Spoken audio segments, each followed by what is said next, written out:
Bienvenue à tous sur Télécréole et sur Créole FM, au plus près de vos attentes, et qui se mettent en quête à vous apporter des réponses simples et précises autour de l'économie, sur ces questions, sur la situation, sur les possibilités aussi évidemment autour du développement économique de la Réunion.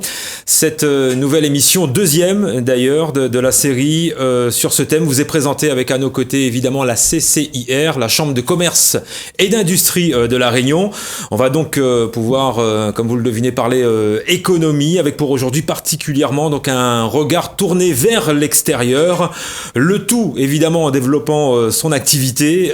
C'est ce que nous verrons avec nos invités, membres responsables de la Chambre de commerce et d'industrie. On avait reçu son président lors de la précédente émission. Son premier vice-président donc de la CCIR est à nos côtés pour aujourd'hui sur ce plateau.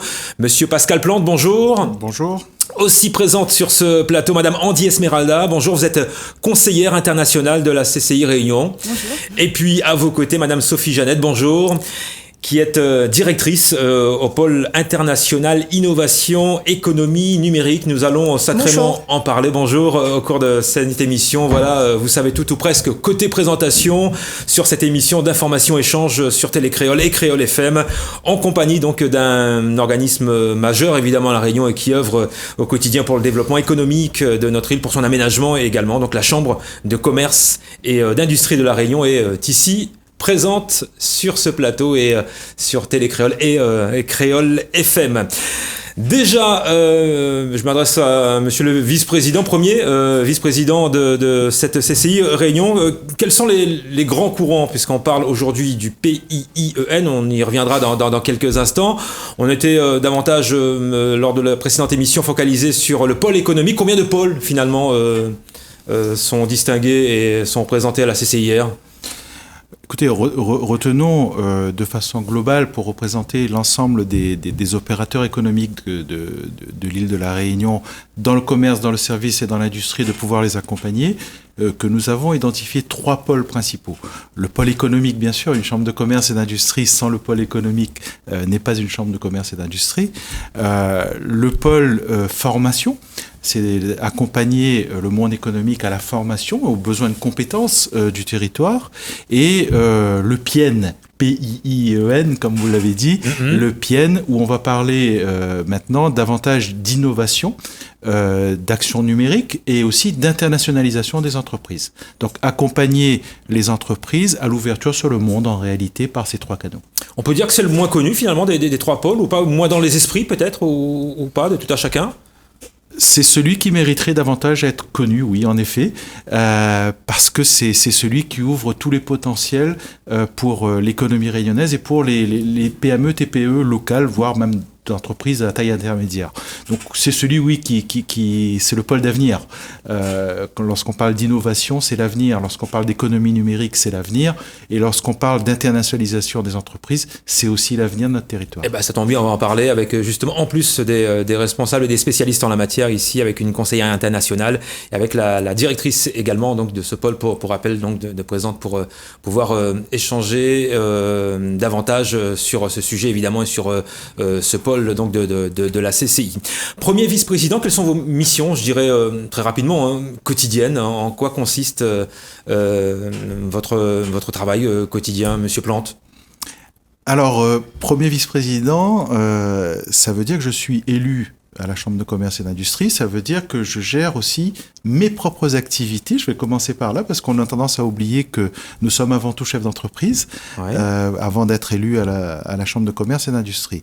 Maintenant, en ayant pris cet engagement d'être élu et donc de premier vice-président, c'est d'accompagner la démarche du président, de le suppléer en cas de besoin et avec une mission particulière qu'il a souhaité me confier, c'est l'accompagnement vers le développement international des entreprises. Donc là, j'ai un focus plus particulier là-dessus, mais sinon, je suis à ses côtés et aux côtés des autres élus dans la gestion au quotidien de la Chambre de commerce et d'industrie. Focus donc aujourd'hui sur ce pôle international innovation économie numérique, donc sur le PIIEN. C'est quoi en quelques mots, au-delà de c'est bon, pas technique, mais de cette présentation qui mérite davantage de détails? Alors, il y a deux I. C'est international et innovation. Oui. Et EN, c'est économie numérique.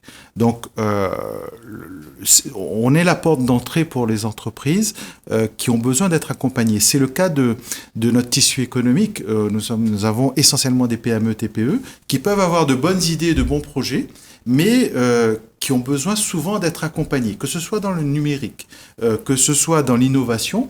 On a, par exemple, au CRIT, le Centre régional d'innovation technologique, des laboratoires qui vont permettre aux entreprises de tester leurs propres produits, leurs propres marchandises et vérifier que, d'une part, ça répond à la demande de l'entreprise de créer un nouveau produit, mais aussi celle du consommateur pour vérifier que le consommateur est prêt à accéder à cette demande. Donc, qui a un laboratoire chez lui, dans son entreprise? Quasiment personne. La Chambre de commerce et d'industrie a ce laboratoire, a ce centre, et qui va permettre aux entreprises de pouvoir profiter de façon mutualisée de ces outils. Des dispositifs donc d'aide. Et là, je vais m'adresser à la conseillère internationale, donc Madame Andy Esmeralda, sur ce sujet. Quels sont justement ces dispositifs de mise en place par la CCIR en ce sens, dans le cadre de ce PIEN? Alors moi, j'interviens en tant que conseillère internationale. Donc j'accompagne les entreprises au niveau de l'export. Notre accompagnement passe par un dispositif national qu'on appelle Team France Export. Donc c'est la réunion de plusieurs organismes. Donc vous avez Business France, la Chambre de commerce, BPI France et la région Réunion. Donc qui mettent en commun toutes leurs solutions donc pour donner les bons leviers et accompagner donc les entreprises de la Réunion. Donc l'accompagnement passe de la préparation à la prospection à l'étranger. Donc on a des ateliers d'information, des formations à l'export, des diagnostics export, des études de marché, des études de la réglementation internationale. Et vous avez aussi tout ce qui dit prospection sur les marchés cibles, donc tout ce qui est séquence de prospection sur mesure, participation à des salons ou alors le recrutement de volontaires internationaux VIE. Ce sont quel type d'entreprises? De quel secteur? Alors ça peut être tout type d'entreprises, donc ça peut être des entreprises qui sont débutantes à l'export ou des entreprises déjà exportatrices, des PME, des ETI, donc ça s'adresse vraiment à tout type d'activité. Madame Sophie Jeannette, à vos côtés, donc, qui est la directrice de ce pôle international innovation économie numérique. Donc, par rapport à votre collaboratrice, vous, quelles sont vos actions pour accompagner les entreprises locales davantage aussi? Alors, nous accompagnons, comme l'a souligné tout à l'heure Monsieur Plante, donc je gère 3 services, 3 pôles. Le pôle international, le pôle innovation et le pôle économie numérique. Donc nous accompagnons certes nos entreprises réunionnaises dans leur volonté de développement à l'international, le développement au niveau de l'économie numérique et également en termes d'innovation. Donc au niveau je compléterai les propos d'Esmeralda. Donc au niveau de l'innovation, donc on vous parlait tout à l'heure du CRIT. Le Centre régional d'innovation et de transfert technologique. C'est un laboratoire, c'est un outil de la CCI Réunion qui a tout le mérite d'être connu puisque nous sommes une des chambres consulaires à disposer d'un outil, donc des laboratoires, d'un pôle innovation intégré à une chambre consulaire avec un accompagnement qui est réalisé par un ensemble d'ingénieurs dans divers domaines. Donc, on a un ingénieur en matière d'agroalimentaire. L'entreprise réunionnaise a la possibilité de bénéficier également d'un accompagnement en analyse sensorielle. L'analyse sensorielle, pour vous expliquer tout simplement, c'est-à-dire que vous avez besoin de tester un produit sur le marché, vous venez nous voir, vous venez nous demander des conseils. Donc, on va utiliser des personnes comme vous et moi, des individus, pour pouvoir tester ce produit, pour vérifier si ce produit répond à une consommation locale. C'est-à-dire qu'on va être ce qu'on appelle un public naïf, qui ne connaît pas le produit. Donc, on va donner un avis brut sur un produit.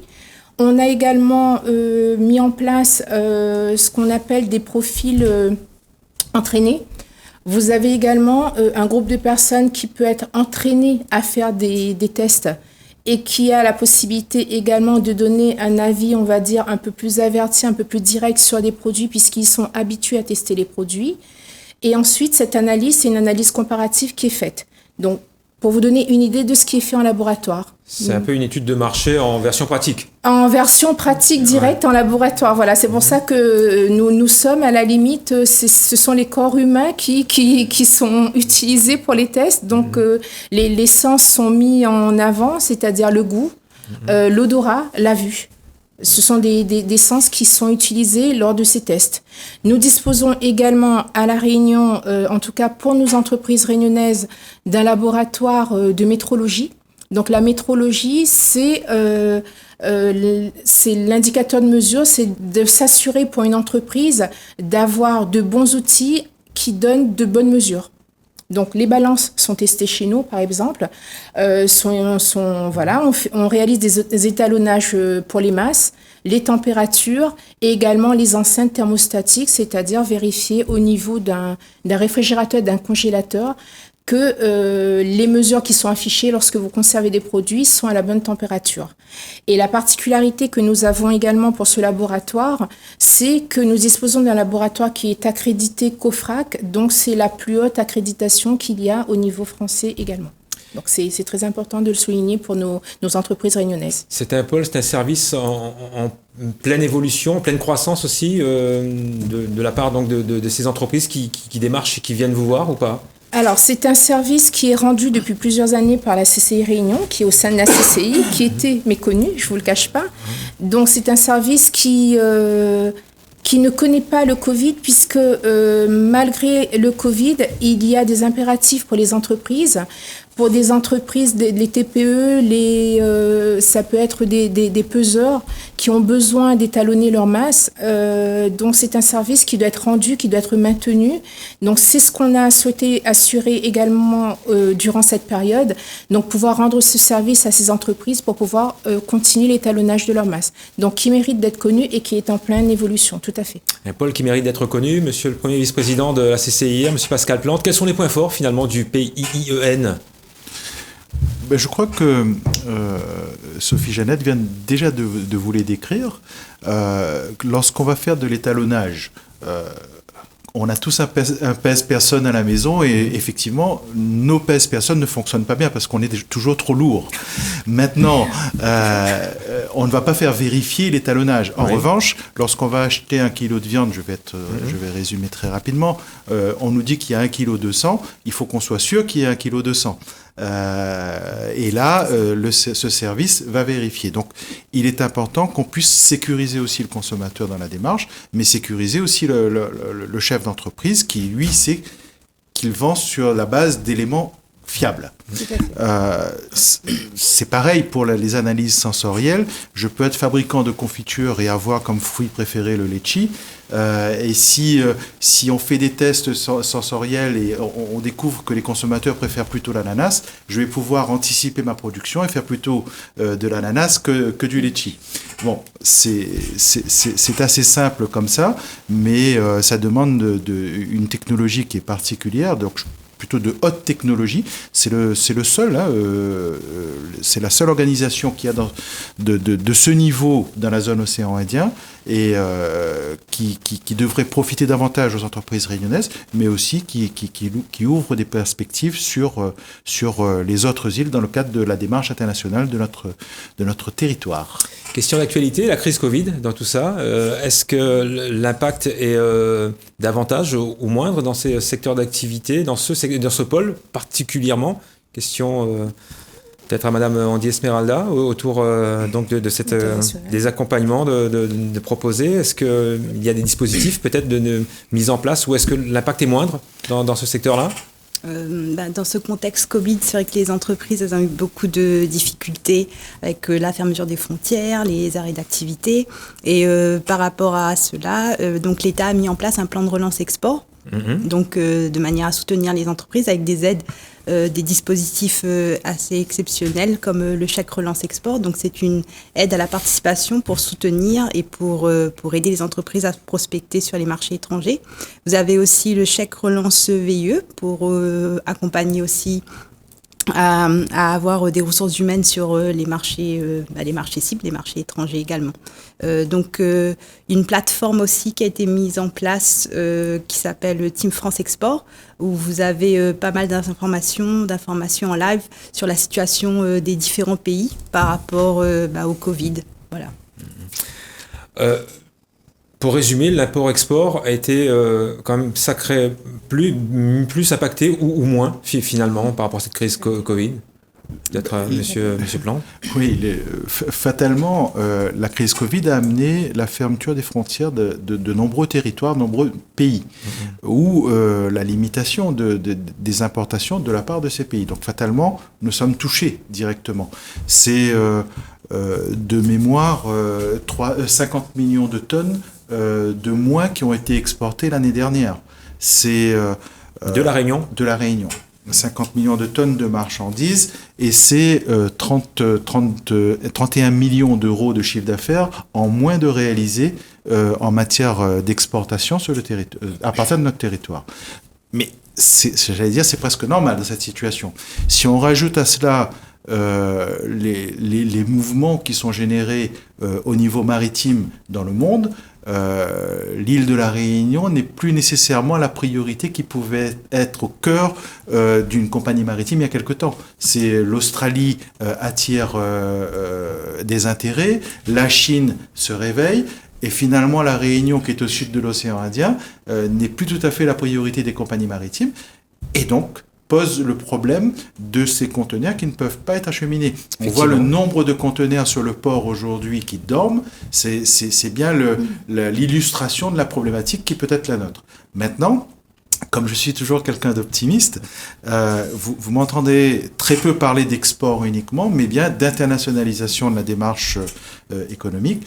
L'internationalisation, c'est aussi la possibilité de s'ouvrir sur d'autres territoires.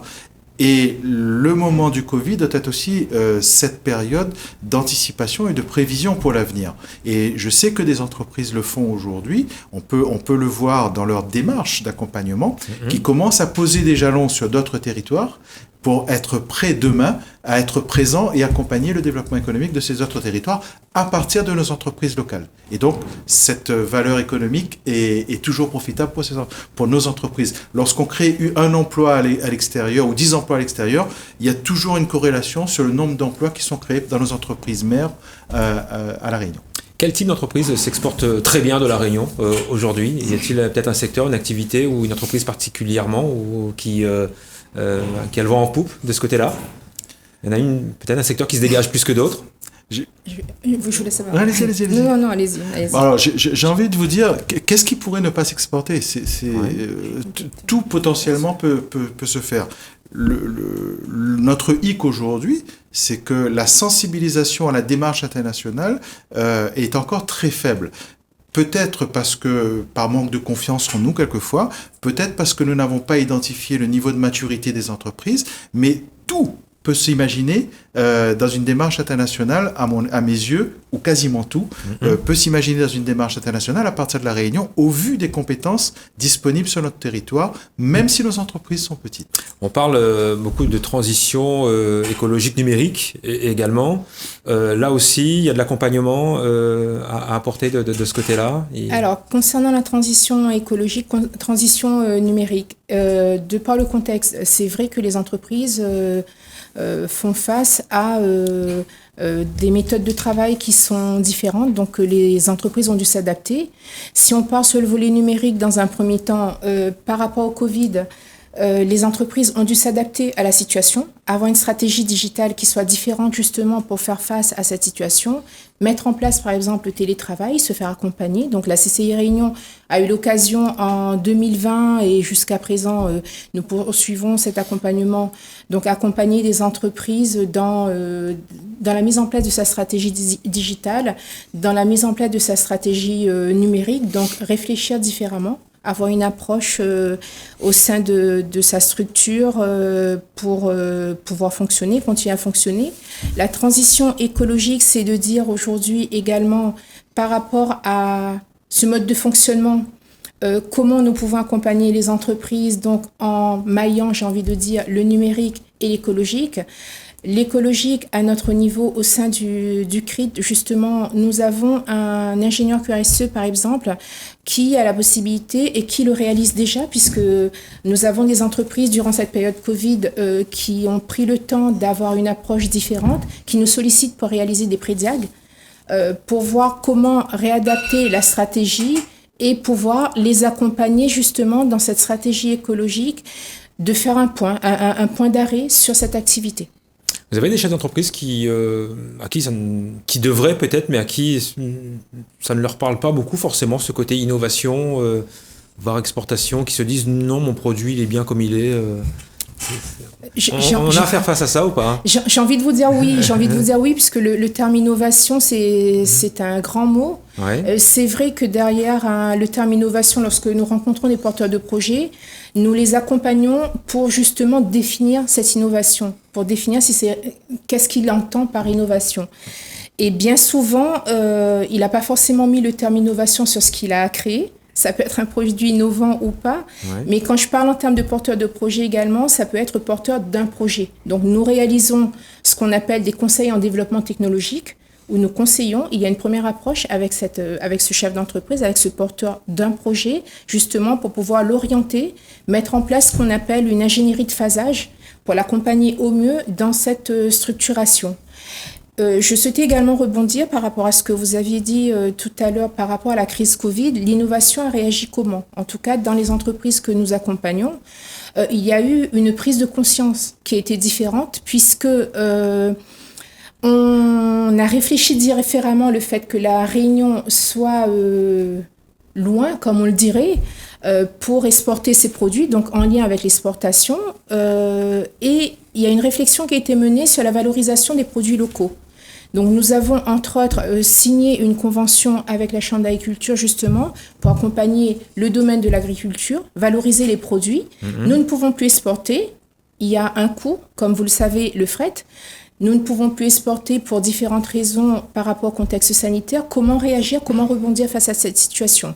Donc la CCI a souhaité être aux côtés des agriculteurs, pas seulement des agriculteurs, mais également des entreprises, pour pouvoir les accompagner dans cette démarche et valoriser les produits. Donc, par exemple, développer des formations pour aider les entreprises à faire de la transformation de leurs produits agroalimentaires, que ce soit des légumes, des fruits. Donc, c'est ce type d'accompagnement que nous développons au sein de nos laboratoires. On a eu le volet agroalimentaire. Pour le volet, pour le volet numérique, c'est un peu la même chose. C'est de dire, nous ne pouvons plus ouvrir les magasins. Comment pouvons-nous réagir pour poursuivre la vente? Donc, on a vu également développer des sites internet, des sites e-commerce où les personnes on a rencontré des personnes, quelles que soient les catégories d'âge, je tiens à le préciser, qui sont anti-internet, si je peux m'exprimer ainsi. On a rencontré des personnes qui ont souhaité réagir, rebondir par rapport à cette situation compte tenu du contexte pour dire je ne peux plus vendre en direct. Est-ce que je peux adopter une stratégie pour dire que je vends via un site internet pour pouvoir écouler mes marchandises, pour pouvoir en tout cas rester active là-dessus? Et concrètement, vous, Madame Andy Esmeralda, comment vous agissez justement en termes de mesures d'accompagnement dans votre rôle de conseillère internationale? Donc les entreprises viennent nous voir, donc soit en demande de rendez-vous, individuel. Donc ça se passe par entretien personnalisé. Et vous avez sinon les ateliers d'information, les webinaires. Donc nous, comme on travaille avec l'international, on fait beaucoup de visio aussi pour travailler, parce qu'on travaille avec des bureaux à l'étranger, donc pour faire le lien et pour prospecter les marchés. Comment on fait pour rejoindre finalement ? Alors, c'est très simple. Vous décrochez votre téléphone et vous nous contactez au 02 62 92 24 00. Donc, vous aurez une interlocutrice. Si vous voulez directement le pôle international, c'est le 02 62 94 21 63. Donc, nous sommes à l'écoute, bien évidemment. Je tiens également à souligner que le CRIT est un centre de recherche avant tout. Donc, qui dit centre de recherche et développement dit également confidentialité des projets.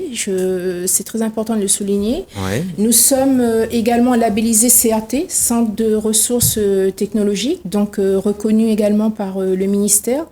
Donc, ces labels qualité, c'est également pour confirmer que l'appui technologique, en tout cas les conseils en développement technologique qui sont réalisés par des experts, donc des ingénieurs, avec des compétences dans ces différents domaines qu'on vous a présentés. Madame Sophie Jeannette, donc directrice de ce pôle international innovation économie numérique, conseillère internationale, donc Madame Andy Esmeralda également. On arrive quasi à la fin de cette émission, le temps passe très vite, vous le devinerez bien. Merci à vous donc qui êtes intervenu pour nous présenter ce pôle international innovation économie numérique de la CCI Réunion, qui sera beaucoup moins méconnu. Maintenant, on l'espère bien, c'était le but. Grâce à vous. Et qui, on l'aura bien compris, offre de multiples possibilités aux porteurs de projets, aux entreprises, aux créateurs d'entreprises également, pour pouvoir développer davantage leur activité avec tout un tas d'outils finalement, donc vers l'extérieur. Monsieur Plante, peut-être pour conclure cette émission, à l'adresse de nos téléspectateurs, des auditeurs, et également en quête de réalisation justement de leur projet de vie professionnelle, et donc qui aurait très certainement à y gagner en passant par la CCIR et via ces donc dispositifs qui fonctionnent, qui sont innovants du coup, et qui leur tendent les bras par la même occasion. Absolument. J'avais envie de vous dire, un chef d'entreprise par essence innove tous les jours, parce qu'il doit se réinventer tous les jours, à cause des contraintes qui n'ont pas été prévues. Tiens, une crise Covid qui arrive, etc. On doit se réinventer. Donc l'innovation, même si on ne sait pas y mettre un terme, on le pratique tous les jours. Maintenant, lorsqu'on est dans des logiques où on va travailler un produit, c'est bien de se faire accompagner. La Chambre de commerce et d'industrie est là pour ça. C'est pareil pour l'économie numérique et pour la démarche d'accompagnement à l'international. Je sens que j'ai un potentiel pour demain aller à l'international, mais je ne sais pas identifier le marché, je ne sais pas identifier quelles sont les potentialités et quel territoire, quelle cible. Je rencontre Madame Esmeralda Andy, et qui va pouvoir, grâce au réseau du Team France Export, donc avec Business France, les missions économiques, etc., obtenir toutes les études disponibles sur les différents territoires. Et c'est là que l'accompagnement prend tout son sens, sachant que la Chambre de commerce et d'industrie va accompagner depuis la détection du projet à l'international jusqu'à l'implantation sur le territoire. Donc vous voyez qu'on ne se retrouve plus seul, alors que le chef d'entreprise, par nature, est souvent très seul. Vous accompagnez des petites questions et vous avez un retour. Le suivi se tient jusqu'à où et jusqu'à quand ? Autant qu'il le veut, autant qu'il le souhaite. Nous sommes à l'écoute de nos entreprises, puisque nous avons avant tout une mission de service public. Donc, qu'ils n'hésitent pas à décrocher leur téléphone, de prendre contact. Donc, il faut savoir que nous pouvons aussi bien faire des entretiens au téléphone, par visioconférence également. Nous pouvons également les recevoir sur place, en présentiel, aussi bien pour répondre à leurs demandes et adapter également, si c'est quelque chose de nouveau, d'innovant, pouvoir également répondre au plus près à cette demande. Madame Sophie Jeannette, donc directrice du pôle international innovation économie numérique à la CCIR Réunion. Merci à vous. Merci Madame Andy Esmeralda également, conseillère internationale à cette même CCI Réunion. N'hésitez pas, franchissez le pas, ne soyez pas timide. Renseignez-vous, passez un petit coup de fil, je vous le disais, passez en maison et également d'entreprise pour se renseigner davantage. Et puis évidemment, merci également à vous, monsieur le premier vice-président de cette Chambre de commerce et d'industrie de la Réunion, d'avoir fait le déplacement et d'être venu nous éclairer davantage sur ce sujet, sur ce pôle qui sera, et on le disait, donc beaucoup moins méconnu à l'avenir. Merci à tous. Télécréole, Créole FM avec la CCIR Réunion. Rendez-vous très prochainement pour une prochaine émission ensemble.